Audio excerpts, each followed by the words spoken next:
Good afternoon, everyone. Call to order City Council for 27th March.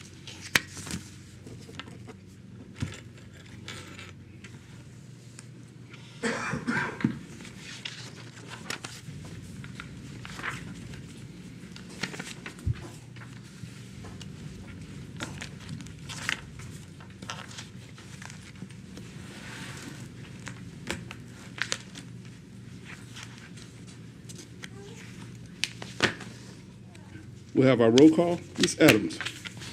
Mayor Clea McCaw. Present. Mayor Pro Tem Carolyn Humphrey. Present. Councilmember William Benning. Councilmember Faye Jackson. Present. Councilmember David Jones. Present. Councilmember Angelica Landry. Present. Councilmember Mark Rodriguez. Present. Mr. Mayor, you have a quorum. Thank you, ma'am. We'll have our invocation by Councilwoman Mark Rodriguez.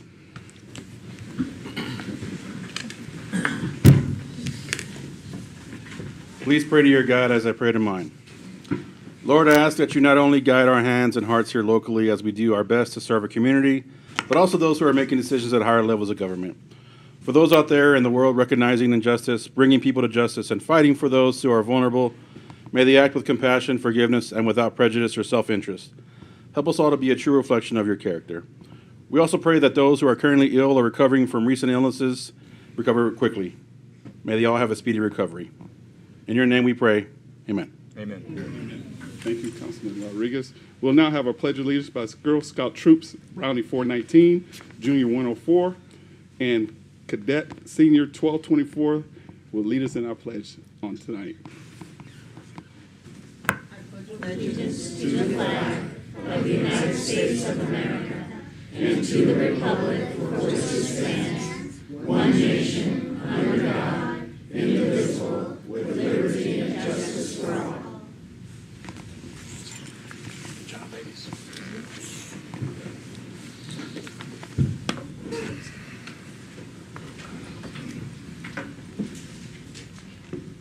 We will now honor our Girl Scouts with a proclamation for Girl Scout. Proclamation goes as such. Whereas Girl Scouts of the USA is the largest leadership organization for girls in the world, and the number of Girl Scouts has grown over 2 million members. And whereas Girl Scouting helps girls develop their full individual potential, relate to others with increasing understanding, skill, and respect, and provide a foundation for sound decision-making. And whereas Juliet Gordon Lowe organized the first Girl Scout troop on March the 12th, 1912, and the first Girl Scout cookie sale took place in 1917. And whereas this year marks the 108th year since the Girl Scout cookie program began and celebrates the 113th anniversary of Girl Scouts in the USA.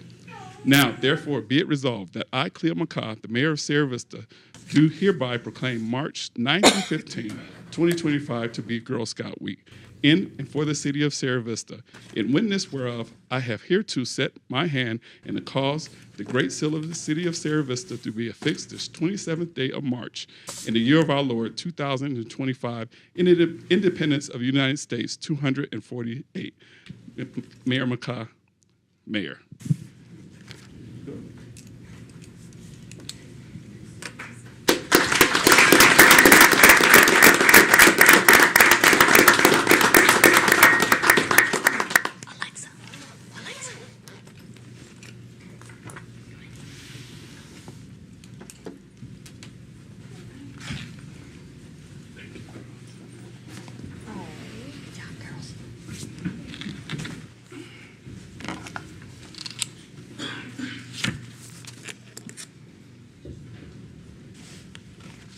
There you go.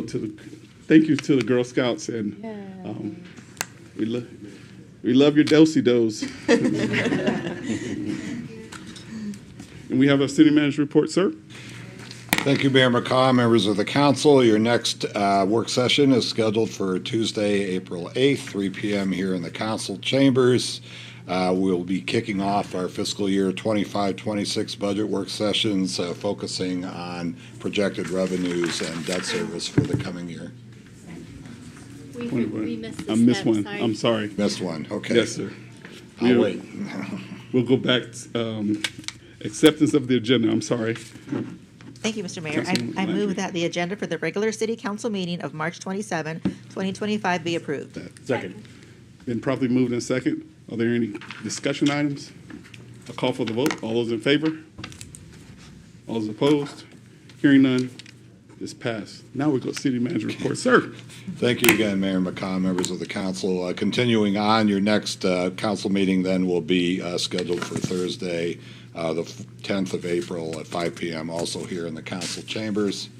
A number of projects tonight. First, the Sierra Vista Municipal Airport Apron and Taxiway J Rehabilitation Project. The pre-bid meeting is scheduled for April 9th, and bids are due for that on April 23rd.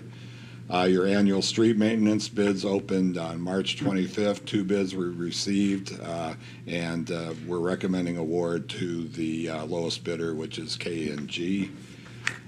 Your Garden Avenue streetscape project was awarded to K&G at long last, and a kickoff meeting is pending, and that one came within our budget. So that's good news. You don't hear that very often. So the CDBG Montebello Fire Safety, which involves putting in new hydrants, has been awarded to RL Workman Construction, and a kickoff meeting is scheduled for that. And finally, I want to reiterate that the Fry Boulevard sewer project on the west side of Fry, where it meets Highway 90 and 92, will be closed from April 7th to the 23rd for construction, and hopefully the hope is to get that done right before ADOT comes in and paves that section of the road. So trying to get that word out to everybody as best we can. And that's all I have tonight. Thank you, Mayor McConnell. Any discussion items for the city manager? Questions? All right, and we will move to item number 2, Councilman Rodriguez. Thank you, sir.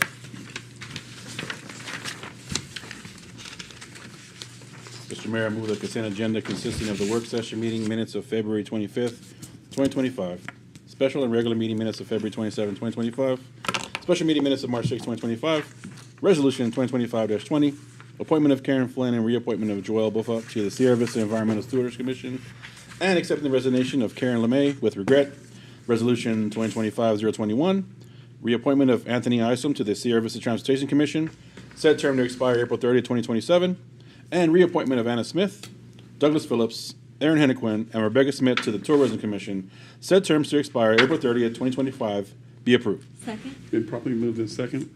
Are there any discussion items? I'd just like to thank all those who have served on our commission and continuing to serve on our commission. I see some of them here today. Excellent. Thank you. Yes, Thank you. Thanks for being here. As you can see, for our meetings, the commissions are very important to us, and you guys provide a lot of insight from the community and help us do our thing up here. So thank you to all the commission members. Excellent. I'll call for the vote. All those in favor? Opposed? Hearing none, seeing none is passed. We'll go to our public hearing items. Councilman Jones, item number 3. Mr. Mayor, I move that Resolution 2025-023, declaration of intent for the increase of sewer connection fees and declaring a 60-day comment period, be approved. Second. Been properly moved in second. Staff report, Mr. Fields. Good afternoon, sir. Afternoon, Mayor and Council. The sewer fund is an enterprise fund, which means that the user fees have to cover the costs of the fund. There are no city tax dollars that are used to support it, either regular privilege tax, state charge revenues, or anything.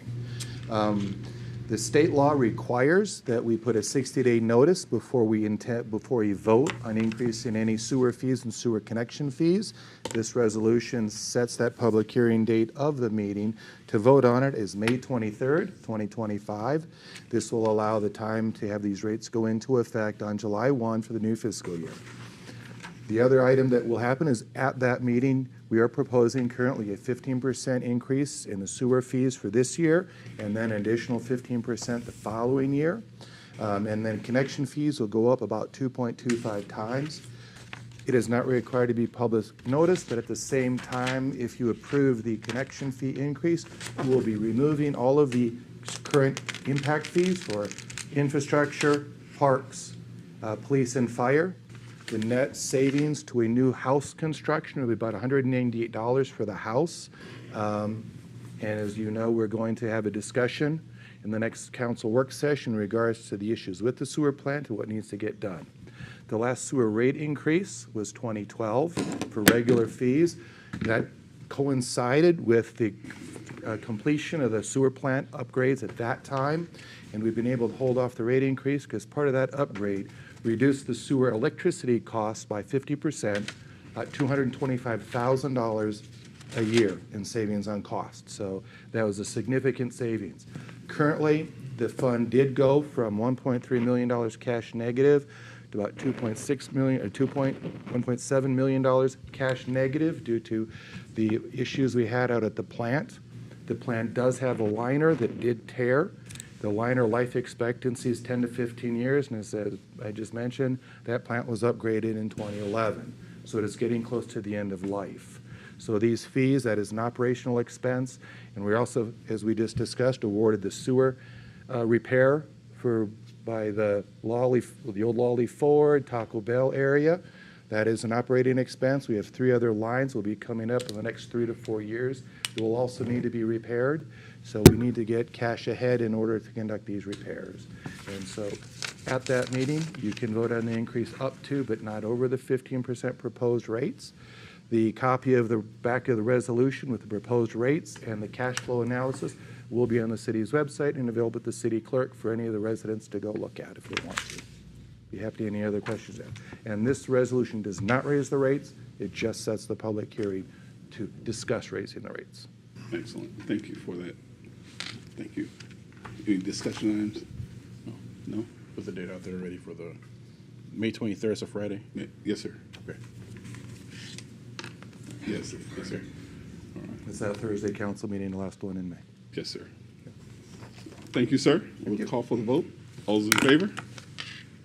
Opposed? It is passed. And we go to item number 4, and this item is not is advertised as a public hearing with no vote necessary, but council feedback and direction on the funding application is being requested. So we have our staff report by Mr. Matt McGough. Mr. Mayor, members of council, the meeting is exactly as you described. We're seeking your feedback and direction on the funding applications that were received for the upcoming program year. The program year coincides with the city's fiscal year, running from July 1 through June 30th. HUD has not received or issued their official allocation amount, so we're still working with a funding estimate of $250,000, which is the approximate average that we've received over the last 4 years. Normally, the 2 required hearings on the annual action plan are in April and May. However, this year, we may extend that into June, again, depending on when we receive the official allocation amount. After we submit the plan, HUD has 45 days to review. Normally, we receive the grant agreement in late summer, early fall. We have 3 years from the date of that agreement to complete the project. And of course, the implementation schedule depends on the complexity and scope of the activity.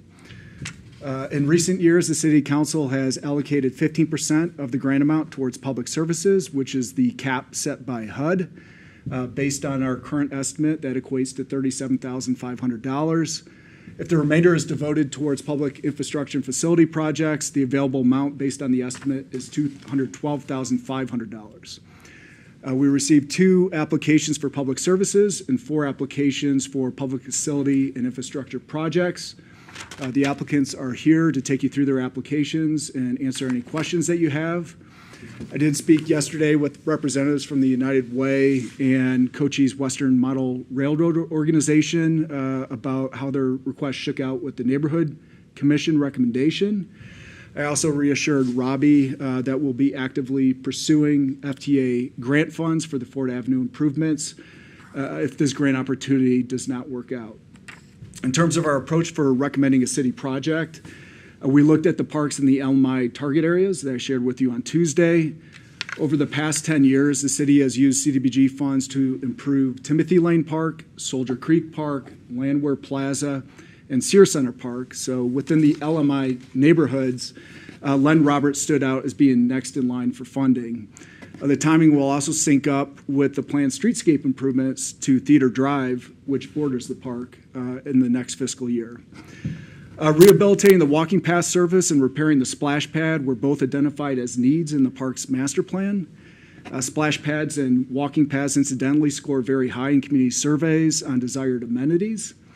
The focus on the splash pad will be fixing a leak that has caused water runoff that is affecting the path on the northeast side of the pad. The freshwater system would be replaced with a recirculation system to conserve water.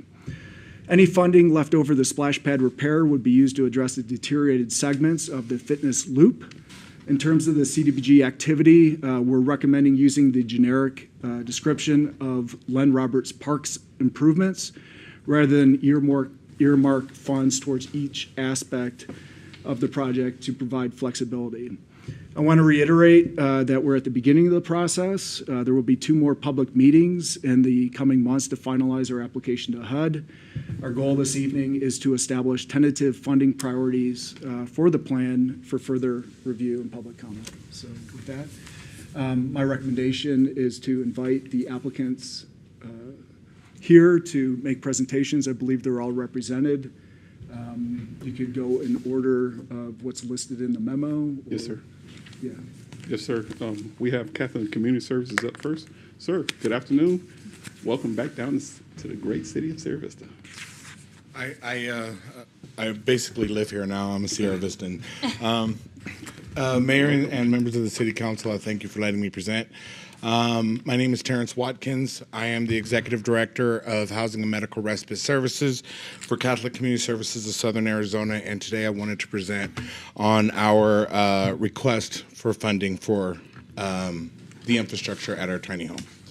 I do want to give a little bit of a segue because this is actually for a project that is scheduled to go to planning and zoning on the 1st, and then it would come to City Council on the April 10th for your approval. So this is kind of a little bit of the cart before the horse, but we wanted to make sure that we got the application in. So background, in December of 2022, Catholic Community Services received a sizable donation from the Bezos family. And it was to improve the lives of families who are struggling with housing instability. We elected to allocate $857,396 towards the purchase and installation of 4 tiny homes to be placed at the site of our Sierra Vista Domestic Violence Shelter property, the Fort Gash House. These units would provide the families who are fleeing from domestic violence an additional 12 months in the programs where they would be able to save money and continue to receive the services that they had that were helping them become stable. Sorry, I jumped off my schedule a little bit. All right, there we go. So, it's presenting, sweet. So the K. Roper Apartments, they will be located on the southwest corner of Cayetan Avenue Cayetan Drive and Taylor Drive. It consists of 3 2-bedroom single-family homes and one bedroom single-family home. In order to be eligible to live there, you do have to be low income, and it is only for families who are fleeing from domestic violence. Under our current rules and funding, a family can come and we're able to put them up at the Fort Gash House for 120 days. As you understand, if I'm in Sierra Vista and I need to flee, we're probably not going to go to the Fort Gash House because everyone knows where it's at. So we would probably send you to our Douglas or our Yuma shelters. And so the individuals who are coming to Fort Gash House, who are actually fleeing, they're brand new to the community. They'll be making their new home here, and so 120 days is kind of a really tight timeline. But this will give them an extra 12 months in the program where they'll be able to continue to work on building themselves up and get ready to move into independent housing. All of the units they receive, in addition to the funding to build them, we also have all of the units will receive a subsidy ongoing of $704 a month. So that brings the rent for a 2-bedroom house down to $363 a month for the participants. The one-bedroom houses will be priced in at $209. The participants will receive supportive services to help them acclimate to their new lives. That's inclusive of case management, counseling, and trauma therapy. We will continue to provide them with legal advocacy, help them find employment, and pursue education. We will help them with benefits enrollment, from everything from food stamps to WIC, childcare, or what other public benefits that they qualify for. But the biggest portion that we want to present today would be fostering the social engagement and natural supports. As we said, everyone who's going to be in the program will be moving from a whole new area of Arizona to become a Sierra Vistan. And so we absolutely want to make sure that we're fostering that sense of community for them. So at CCS, we believe a sense of community and belonging is vital for families starting over. And with that, CCS is requesting $59,969 from the City of Sierra Vista CBDG funding to create an outdoor area at the K. Roper Apartments. Project specifications include $18,000 for the masonry work, which will include a pad, cement pad, and then walkways for them to be able to get through. So essentially, it's the hardscaping of it. Commercial grade picnic styles, tables and chairs. Purchase, shipping, and installation of a 16-foot by 20-foot pavilion, which will serve as the main area where they're able to meet outside. We will install commercial lighting, and it's Arizona, so we absolutely have to have fans if we're going to have you hanging out outside. We also wanted to install a commercial grill, and then we request $25 an hour for project oversight and 20 hours allotted to the project. These funds will provide the families recovering after traumatic experience of fleeing a space for them to interact with their peers, develop natural supports, and build an enriching sense of community. In addition to the 4 homes, the four families that are living in these homes, this space will also be open for to be used by the 12 families that are receiving services at the Four Gash House. So it's not just this little tiny community, it's the whole community of everyone who's looking to rebuild their lives. Oh, I hit the wrong one. All right, I'm there. Questions? Questions? Comments? Yes, sir. Well, did the rent, does that include utilities for them? Yes, sir, it does. I didn't know if I saw that. Okay, thank you. Any other questions? I don't know if y'all can hear me. Oh, there you go. Hey, William. Hey, Mr. Mayor. Just real quick, are there plans to build more than 4 houses, or it's just 4 right now? So right now it's just 4. In that area? It's just 4. Okay. That's the plans for it, and it was based on the space available at the property. Okay.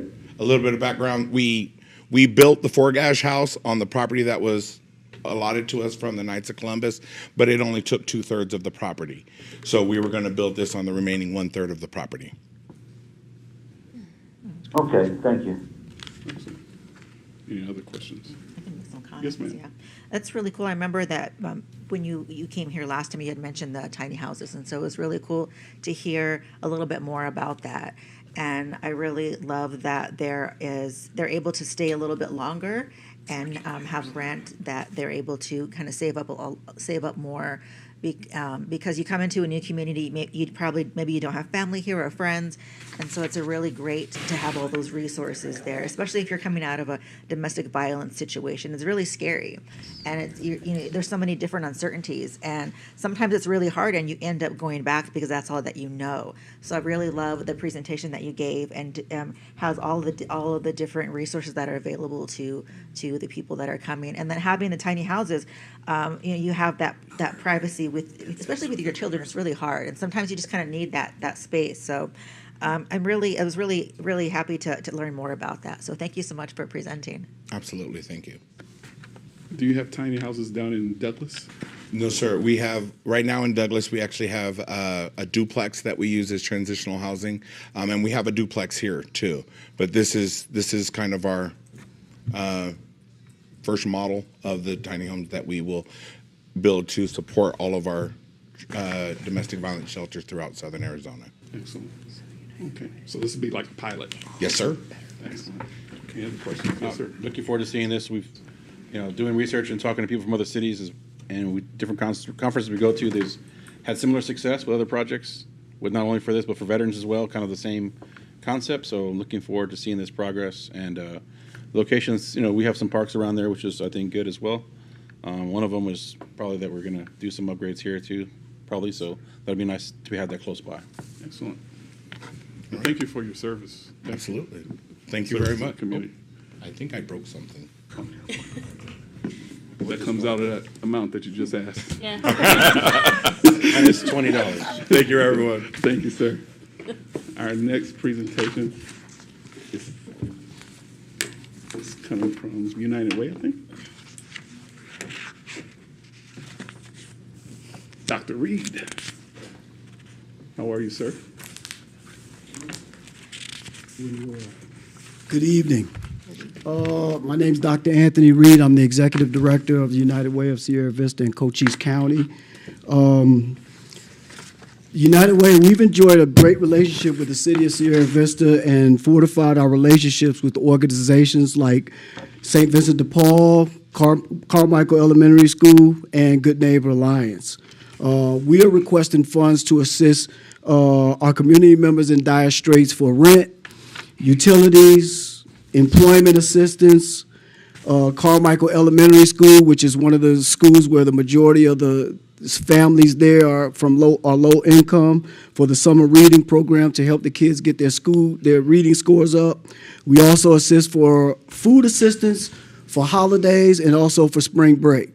Because as many people know, sometimes I don't think people realize that a lot of times when school is out, that's 2 guaranteed meals that the kids don't get. So we try to make sure that we give them some extra food during that time. With the advent of the possible program cuts throughout the nation with everything that's going on now, we're doing everything that we can to continue assisting our community members who are in dire straits. And that number keeps growing every day.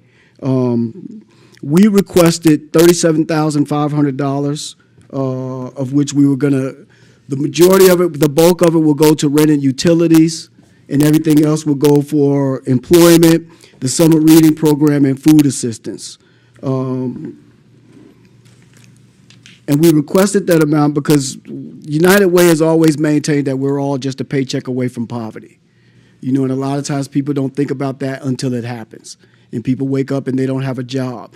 If they come and wake up with us and they don't have a job, then we come and help them get a resume together. We put them together with people, with employers that are hiring around here. We talk to the landlords to make sure that these people don't get evicted, to say, okay, well, if we can give you a little bit now and we're working on everything else and we can show that they have employment or show that we have they have other funding coming in, we can help keep people off the streets. In the past, we've also assisted Good Neighbor Alliance when Good Neighbor Alliance runs out of beds, and we assisted also with hotel vouchers and things of that nature. So, like I said, we're just here helping the vulnerable people. And if I could just be a little personal for a minute, I came from humble beginnings, and I came from a vulnerable situation when I grew up in the projects of Chicago. So all of those things for me are near and dear for me to help everybody, because everybody needs a hand at some time. And I won't take up too much more of your time, but if anybody has any questions about what we would plan to do with the CDBG funds, I'd be happy to answer any questions you have. Thank you, sir. Any questions for Dr. Reed? Thank you. Thank you. Thank you. Those are the two. Is there anyone else?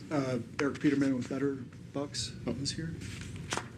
Are you presenting for Better Bucks? No, call. Oh, okay.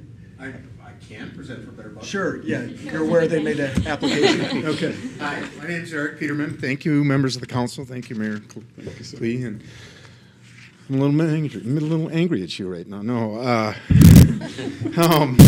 Better Bucks is an organization that we've enjoyed quite a bit of the city support. Our president is Scott Borkstead, who just does a remarkable job. The program was founded several years ago.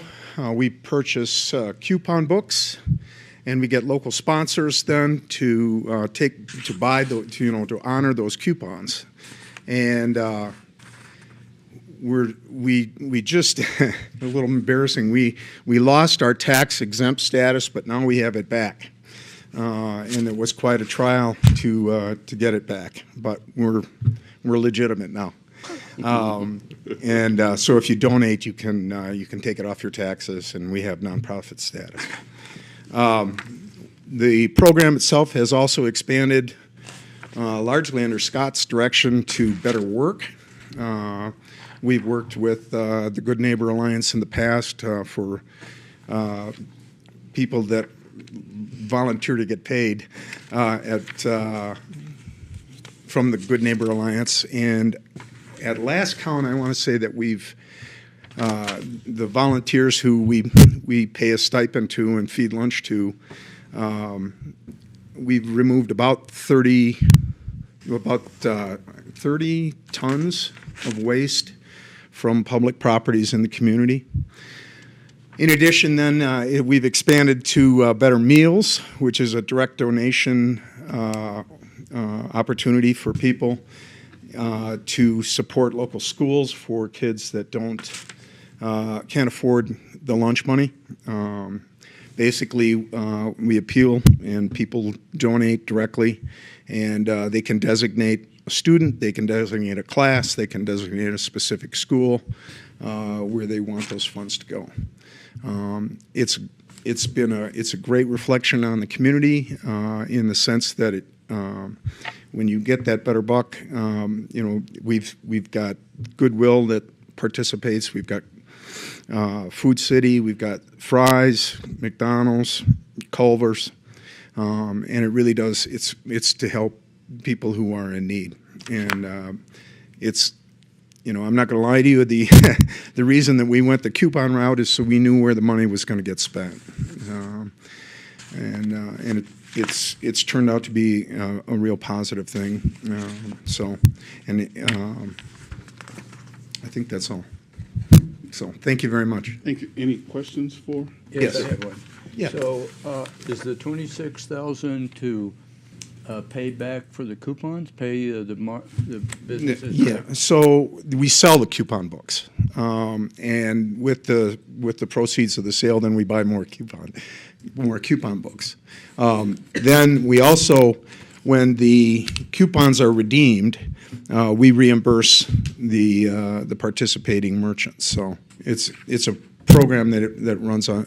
We do get support and from the city for some of that. Thank you. Yeah, go ahead. The project you're asking about, the 26,000 for Better Work, that's different. That's still them, but it's different than the coupon books. Oh. Yeah. Okay. Yeah, they're really three programs in one.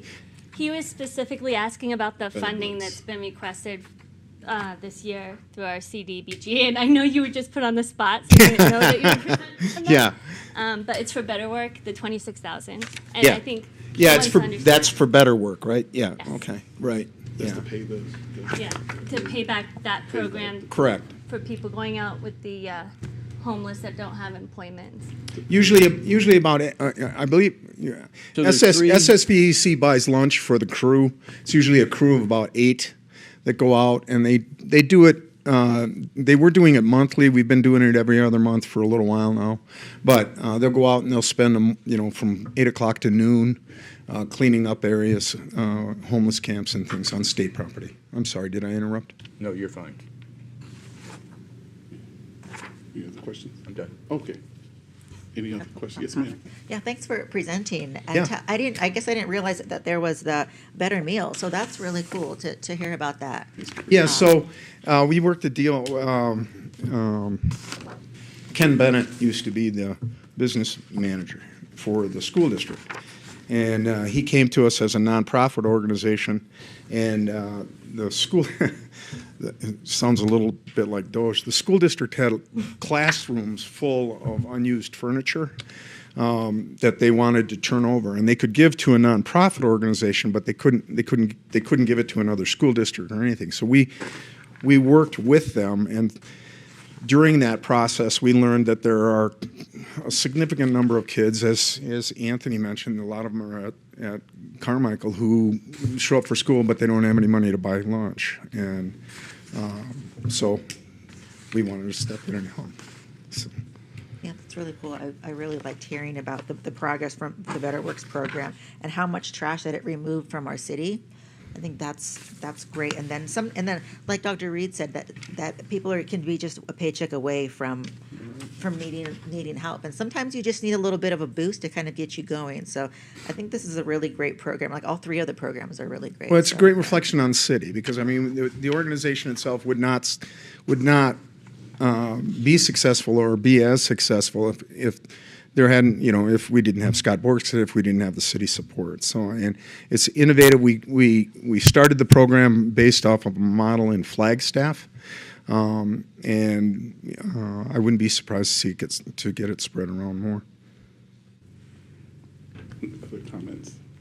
I want to thank Anthony, Terrence, and Eric for presenting, and I love that all of you, when you were up there presenting, mentioned another community partner that you also work with who's likely in the room. And it really makes my heart swell to see how our community comes together to help those that need just a little more help at that time and serve our community. So thank you. A great place to live. Yes. Sir. I just want to thank you for presenting, both of y'all, United Way and Better Bucks. And to make sure everybody understands, so those are the 15% cap of the total amount, which equals 37.5 between the two. This is a recommended amount, right? That's where this amount comes from. This is recommended, right? But we can adjust it if we see fit to change it if we need be. That's not a set in stone. That's just recommended. So everybody understands before we vote on it, that's possible because we did that before. Yes, sir. Sir. I just wanted to mention Mr. Powers from St. Vincent de Paul is here, and Mr. Craig from the Railroad Organization is also here, and they may want to present as well. Oh, yeah. Excellent. Yeah. Okay. I just wanted to cover those first two because they're a little bit different where Sure. these are different amount because these other two that first presented are these most recent two are limited to that 37.5 that they have to split amongst themselves. So, got it. Thank you. Thank you, sir. Great impromptu. And St. Vincent de Paul. Sir, good to see you. Good evening, Mayor. Good City evening, Council. sir. Thanks for hearing from us. I'm Larry Powers. I'm a member of the board of the St. Vincent de Paul Conference. I also am the food bank chair. I'm not quite sure I got that job. I wasn't there that day. I have with me the temporary city hearing officer, Ann Lund, who's actually the vice president of our conference. That's her day job. So here's what most of you know a little bit about St. Vincent de Paul. I'm going to hit some of the highlights of it again now. We've been serving Sierra Vista and the adjacent rural area for 50 years. This is our 50th anniversary year that St. Vincent de Paul has been operating here. Overall, our organization is made up of 3 semi-independent functions that are integrated around a central mission. That mission's a pretty simple one, but there's a whole lot of moving parts to it. We look to feed the hungry, clothe the naked, and prevent homelessness. To accomplish this, we have 3 different functions that all work together. It's a thrift shop, thrift store, the food bank, and we have a financial aid office. Together, we serve as this city's safety net. We prevent homelessness by providing emergency assistance to low and moderate income households of our community who mostly are living paycheck to paycheck. You already heard that.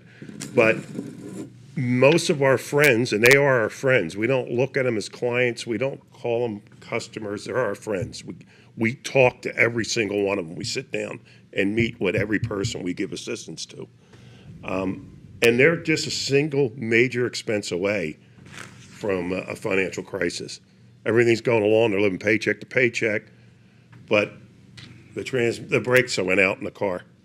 They need to come up with $600 so they can get the car so they can go to work. So we're hearing those stories on a daily basis, Monday through Friday, from noon to 4, 52 weeks a year.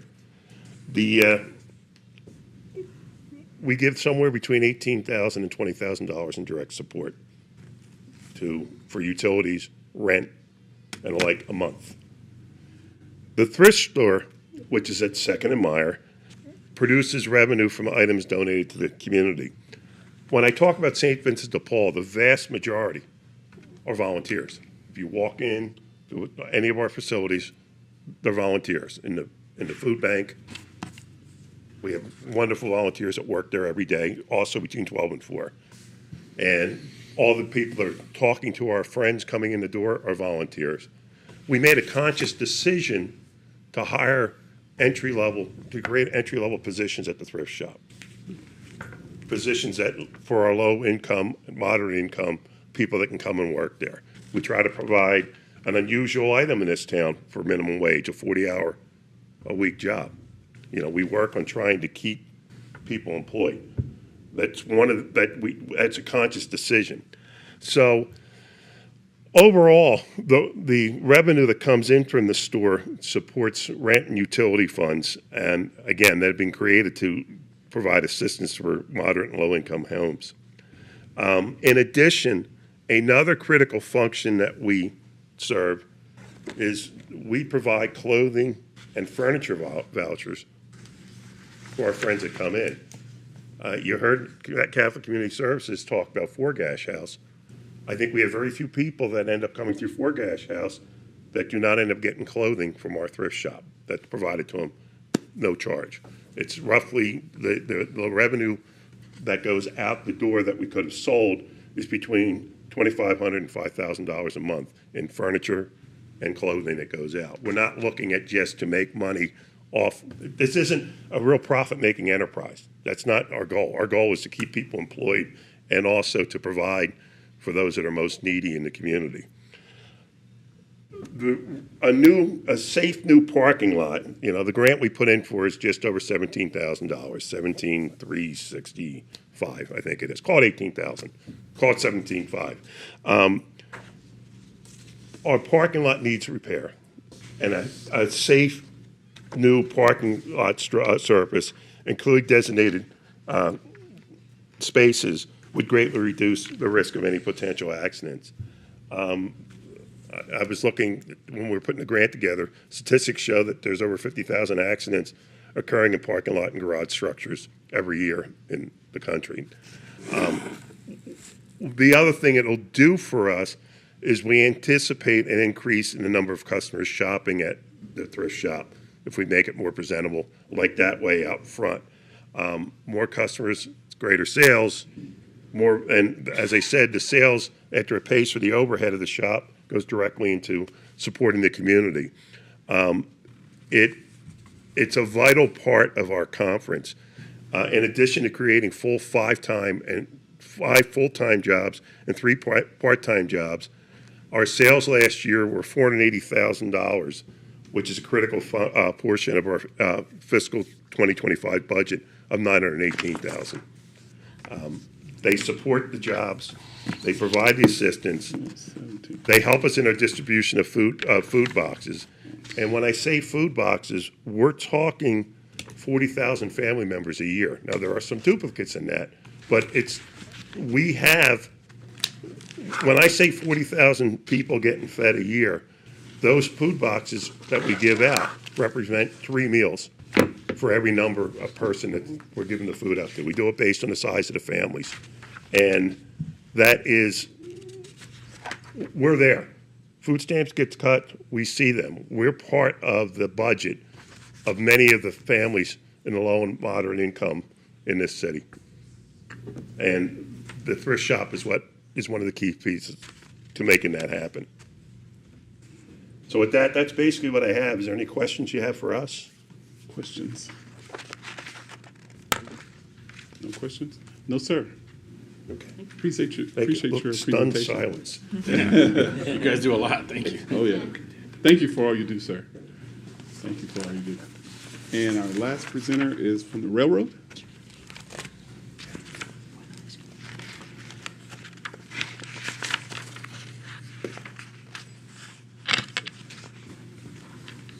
Mr. Mayor, members of the council, agency heads, and support staff, My name's Robbie Craig. I'm past president of the Cochise and Western Model Railroad Organization. Standing with me is Kyle Varley. He's our current president. And Jeannie Hoaxton back there, she's our treasurer. We're a small model railroad club. We've been in Sierra Vista for close to 50 years. We've been, for the last 30 plus, we've been at the address 680 Ford Avenue. We obtained the building in 2001. It used to be Liberty Water. They sold it to us. But we've also been a tenant in that building for almost 30 years at the Liberty, at the graces of Bella Vista Water and Liberty Utilities. In 2001, we bought the building after we obtained our 501c3. We have about 25 members. What we're asking today is we're trying to get sidewalk and gutter made for our property. We have a major water issue because when they did the Soldier Fort Business Complex, which is directly to our south, when they built the infrastructure, it forced the water because we sit in a low, and the water that comes from the south of us used to go channel to our south and hit the wash that Willow Creek Wash that's behind us. And then to the north, where they have the Walnut Grove Trailer Park, well, what happens is we get the water coming from both directions. And especially when they put the business park to our north or to our south, when they did the road, the way they did the grade, it makes the water go past the south drainage and right into our property. And as a result, we get flooded. Now, we've been dealing with the problem since the business park came in 2010. However, since now we own the building, we used to ask Liberty if they could do anything for us, and now that we own it, it's our problem. We've been fortunate since we've had some dry years that it hasn't been as bad, but when we have a rainy monsoon, it's really a mess. And not only does the water divert to us, it diverts to the trailer park to our north. So what we're asking for is to get curb drainage and sidewalks for our building to one, divert the water from going into our building and get to the wash efficiently. So that's what we're asking for. I mean, there's a lot more very pressing issues, obviously, in the community, and we are kind of a feel-good story. We've been here for many years. We host Girl Scouts, we host Boy Scouts, Boys and Girls Club. We've had people from Mary's Mission, countless homeschooled parents that come. We try to preserve the history of the railroading in Cochise County, and we do it through model railroading. And we respectfully request that we can get some curbs, sidewalks, and adequate draining so we don't have this issue, and it'll help alleviate some of the problems to our neighbors to the north, which is a low-income area. And that's what we're here. Any questions? Questions? Yes, sir. Like I mentioned on Tuesday, thanks for bringing it to attention about the flooding issue. I myself was not aware that that's what's happening on that side with that new development. So it's unfortunate. I apologize you guys had to deal with that, but it sounds like it's been a while now. So it's obviously much needed improvement. And as you were made, like as Mr. Matt said earlier about the possible FTA grant coming up, so hopefully that's well suited for that. That sounds like that well suited for that project. And I'm looking forward to that going through and getting those sidewalks and maybe somehow tying it to our park right there, Soldier Creek Park, so you guys can get more exposure for that railroad museum. Because I see you guys post things about it every now and then, but I think a lot of people don't know it's down there. Yeah, we've been in currents, and the Sierra Vista Herald's done a couple of spreads on us, and we try to get out there and network. We've been integrated part of the West End Fair stuff, so the beautification of the West End, we fit that as well. Yeah. And it's just something like I said, there's a lot of pressing issues going, but I've spent many a night over the last 15 years since I've been in the club with 20 with shovels and hoping the monsoon just doesn't flood us, Right. and it does happen. Okay. So that's why we're here, and anything that you guys can do, we'd appreciate. Thank you, sir. All right, thank you. And you made a comment that you're not as pressing of an issue, and I understand because you serve a different role, but what you do is important. I know that you're preserving, and there's a love of railroads and trains. And when my son went through that phase, we were there. It was years ago, but he loved your place, and I know it was before Soldier Creek Plaza was there. I didn't, but like Councilmember Rodriguez said, I'm glad you brought the issue to our attention, and I hope we can help you out sooner than later. Thank you very much. And just to give you a little insight on what we are, he's our youngest member. He's 30. I'm the third youngest member, and I'm 60. So we have a lot of elderly people in our club. You know, the sidewalks would help with just everybody have a sure footing. The people from the trailer park and the apartment complex, they also walk to Circle K and stuff. They don't have good footing, and it's dark. So anything that you guys could do would be gratefully appreciated. And it would help not only the aesthetics of our building, but the water issue.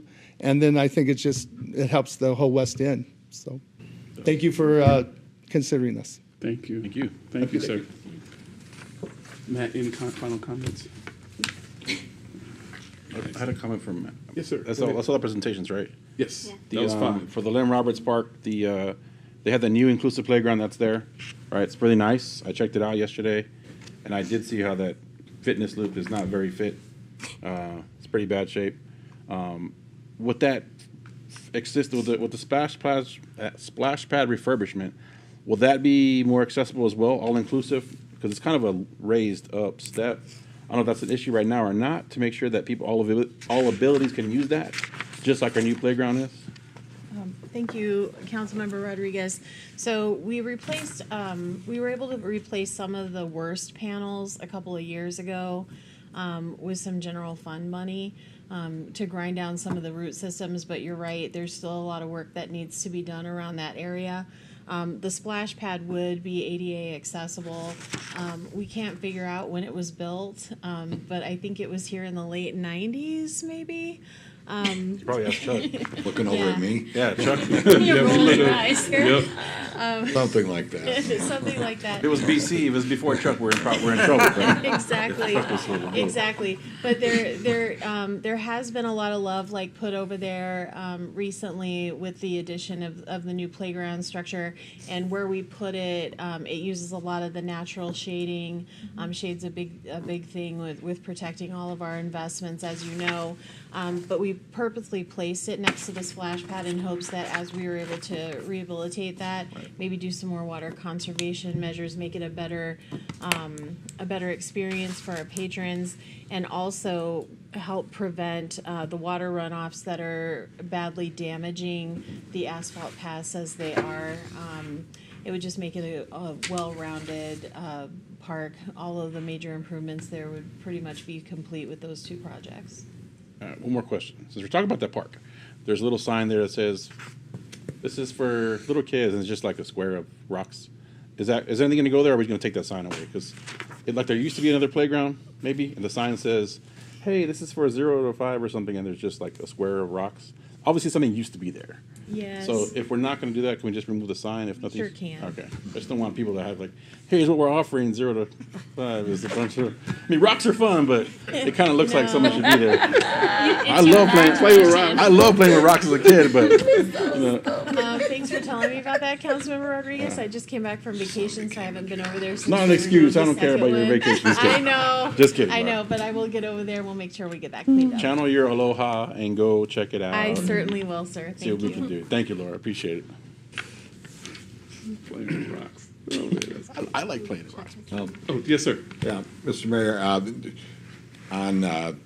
at Tuesday's work session, Matt also talked about the reprogramming of $188,000 from the prior year's savings to go to Fab Avenue, and because of that, I'm looking at the city's request for funding for this particular cycle.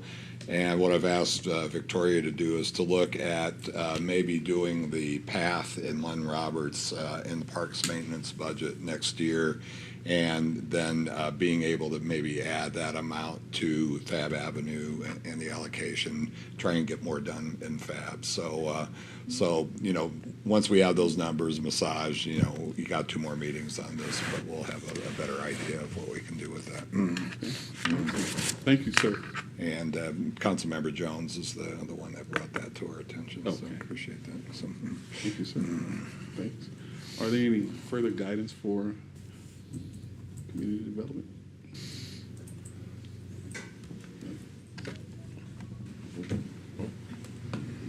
much as mine. Okay. Sorry. So move forward, Matt. Okay, excellent. So if there's no other comments, we'll move forward to our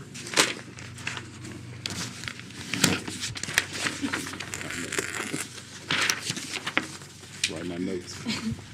We'll move forward to our call to the public, and we have two call to the publics tonight. First citizen is Mr. Dan Maycomer. Greetings, sir. Welcome. You have 5 minutes. 5 minutes, sir. You'll see a green light right here. Once it's red, your time has expired. Good evening, Mayor, council members, directors, chief of police, fire. My name is Dan Maycomer. I'm here to talk about an incident that occurred at a basketball game between Buena and Seneca High School involving Coach Sahib Books. Although I wasn't present that night, I've reviewed the footage, read the police release as it pertains to Mr. Books, and it's really hard for me to reconcile between those parts. Mr. Books, Sahib, is a part of the Sierra Vista family. He's part of the Sierra Vista community, Fort Huachuca community. I know him very well as he works for me on Fort Huachuca. He's a 28-year veteran. He's got a fantastic wife, Rebecca, two awesome kids. He's one of the most calmest, most collected guys that I know. I've learned a ton from him. I trust him immensely due to his superb work ethic, judgment, and his character. He's never, not once, not followed a direction or an order the entire time that I've known him. I'm concerned about how the situation unfolded, resulting in his being handcuffed in front of his players, friends, and family. The police response and its rapid escalation of tensions was unexpected and not something I would have expected from a high-caliber police force. I'm not here to disparage anyone, persuade anyone one way or another, or give an impression I don't value the police or its authority. Quite the opposite. We all know how difficult a police officer's job really is. And I appreciate everything that the police department does for us to keep us safe. My daughter was a deputy sheriff. My son-in-law is a deputy sheriff on patrol. And I'm extremely proud of the profession that they do. While no one's perfect and situations can be unpredictable, professionals strive to do the right thing. I want to read something directly from the Sierra Vista Police Department's website. It says, the Sierra Vista Police Department sets the standard for professional law enforcement agencies through exceptional performance and quality community service. This indicates to me that the Chief of Police holds his team to high standards and ensures accountability across the force. I ask that this esteemed council and the Chief of Police to review this matter with the same high standards and accountability. I believe that you will find that Coach Sahib, a professional in his own right, probably didn't deserve this outcome. Thank you for this opportunity to speak on this issue, and may God bless our leaders of Sierra Vista. Thank you. Thank you, sir. Appreciate your comments. Our next call to the public is Mr. Eric Peterman. Sir, you have 5 minutes. Green. Thank you, members of the council. Thank you, Mayor. I have three things. So Tuesday, I was pulled over by a Sierra Vista police officer, and I just wanted to compliment the police chief. He was extremely professional. I was completely in the wrong. My registration had expired, and I was treated very, very well. And good reflection on him, good reflection on the department. I also wanted to say thank you to Matt. I'm a neighbor to the former clubhouse that was King's Court. I want to say thank you to the mayor, thank you to Mark, thank you to the council that it was successfully demolished. I have talked to a partner who is part of Supreme Court, the property owner. They do plan to continue to develop the property first as tennis courts, and then eventually at some point in time, I'm sure I hope that they'll come back and I've told more than one person. I'm pleased and impressed that, as a former newspaper editor, I was always against any time the city got involved in real estate transactions. But I have to be honest, I'm pleased and proud that the city got involved and took care and got involved with the Cashel and Cook and Pueblo del Sol golf course. It was vital that we do that, I believe. And then I'm also very pleased and proud that Kings Court has been demolished, and that's a great partnership with a local company with a company that wants to have a local presence. So those are win-wins. You'd probably still get an editorial from me though. So the third thing that I wanted to talk about is the exact same subject that the previous speaker spoke to. I work with Rebecca. I wasn't there that night. I've only seen the video footage. She's extremely professional. That's the context in which I know her.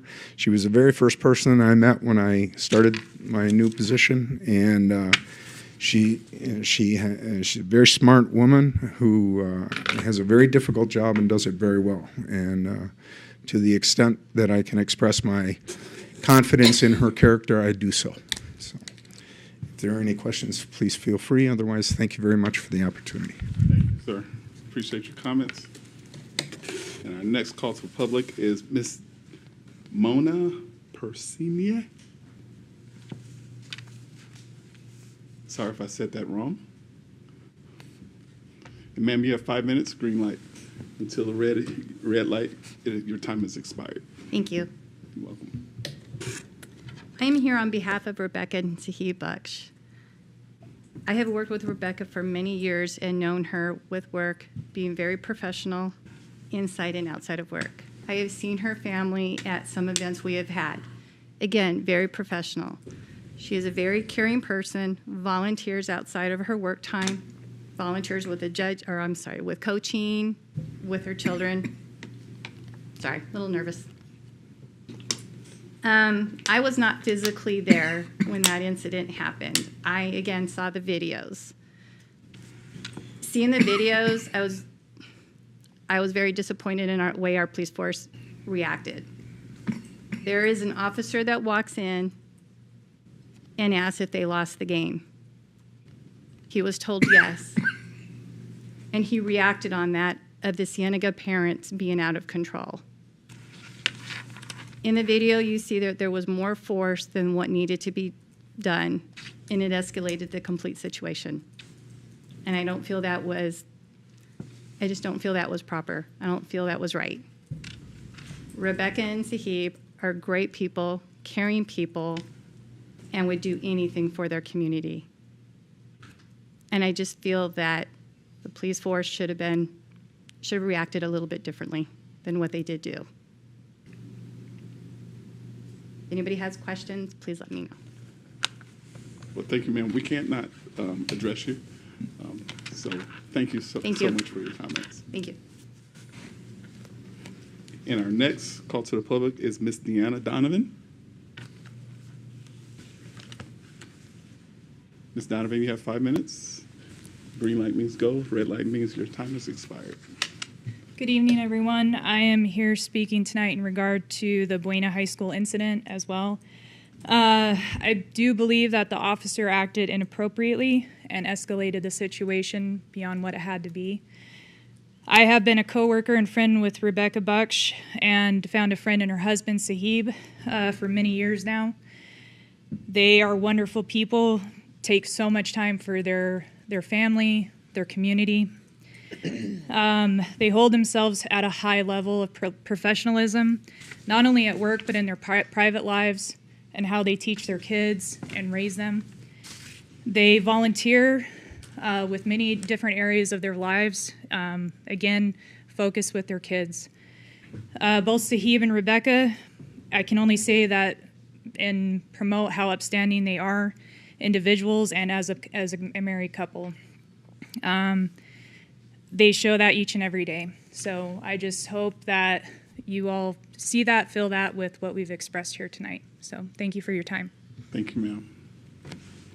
And we don't have no more calls to the public, so we'll go into comments and requests of the council. Start off with Councilwoman Jackson. Well, William's on the phone. Oh, I'm sorry. We'll start off You with. know what? I called in just to call. No. Thanks, Mr. Mayor. Can you hear me? Yes, sir. I'm not going to talk long. I'm not doing too well.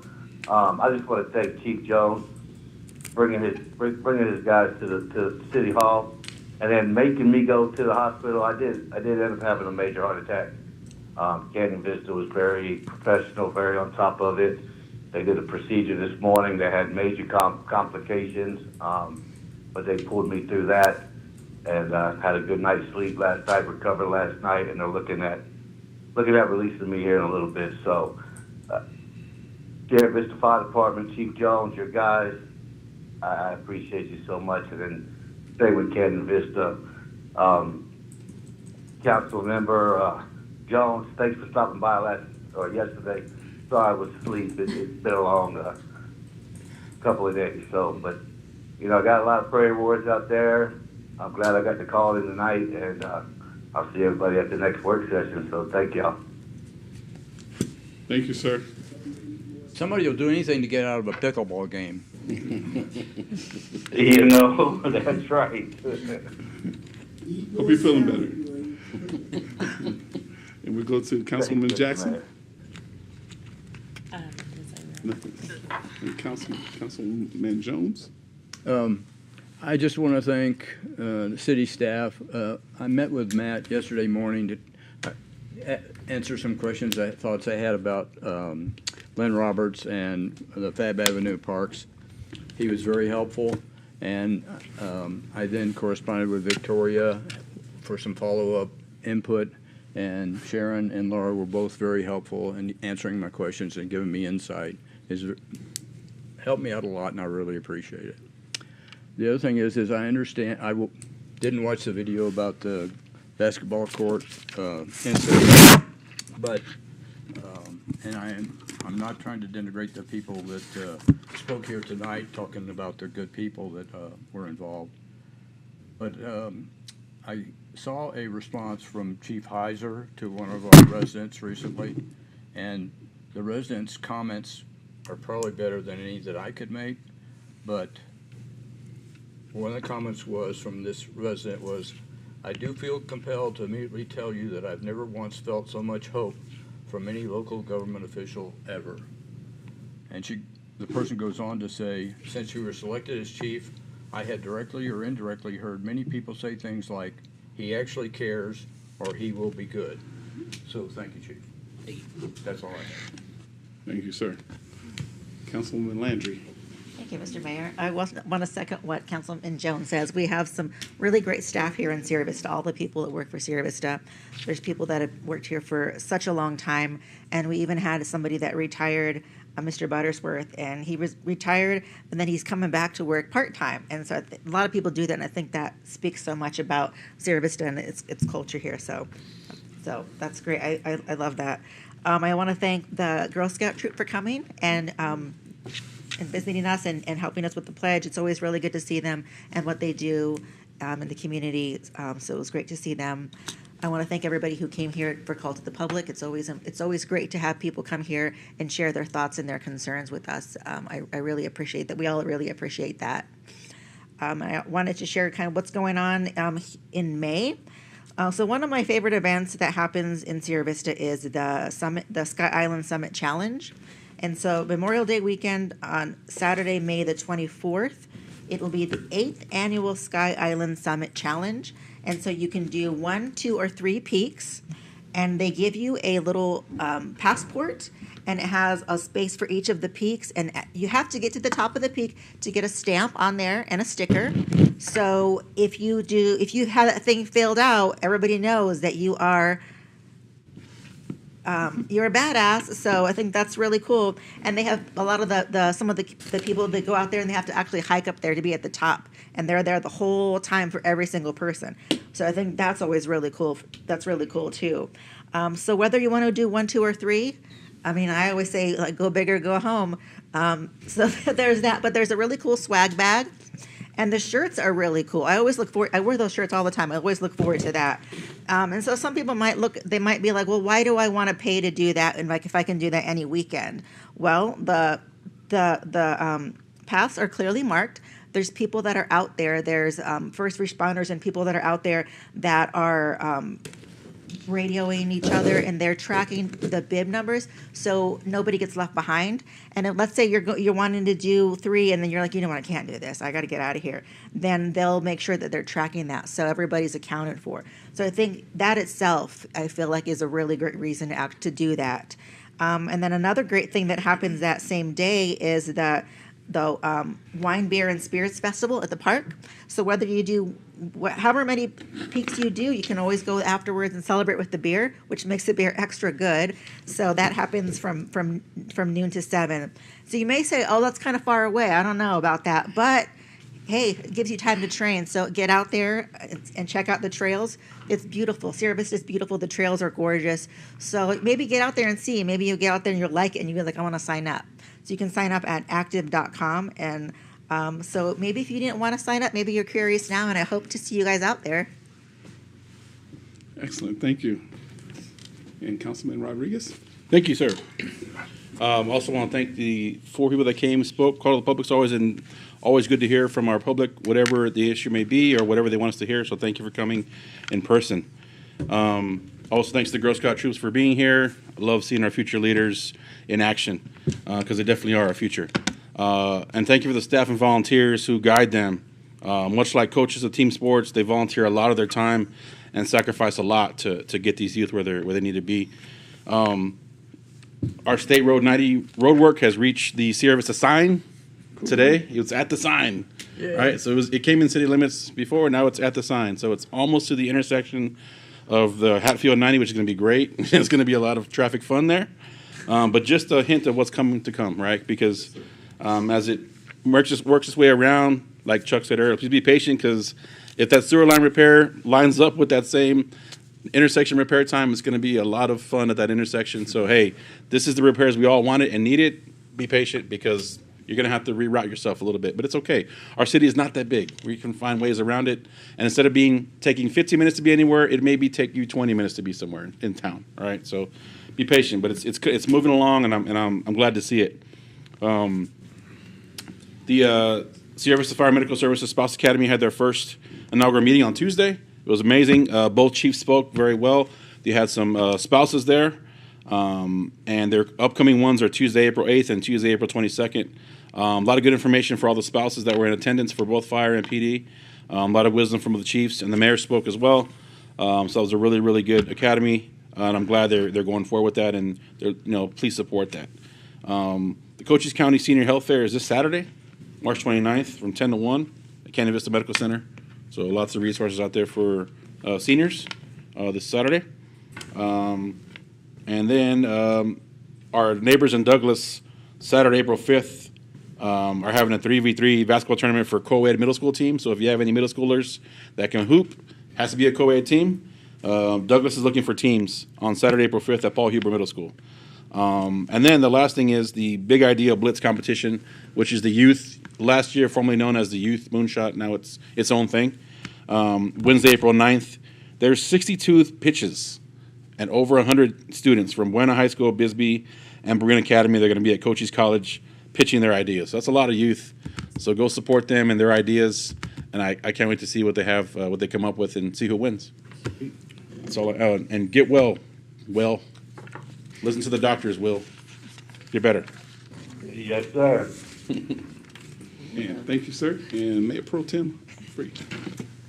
Yeah, I was just going to say I'm glad that Councilmember Benning's doing better, and I hope he recovers quickly, and I want to thank Chief Jones and both chiefs. They jumped up and responded to him in the middle of our meeting or towards the end of it. So, yeah, thank you for well, Chief Jones isn't there, I'm looking, but thank you for whoever, I don't know who responded from Fire Medical, so I just want to say thank you to them. And that's it, thank you. It was Sierra Vista. Friday didn't beat them there. It was good. Yeah. That'd be kind of embarrassing. We kept them out. That would have been pretty embarrassing. Hey, praying for you, Will.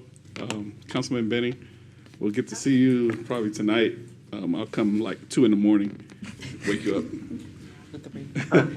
Also want to thank Mr. Mayor, don't come. They're gonna release me soon. Tonight? I told you they've been doing really good. Yeah, they're gonna release me soon. I got to show them medicine.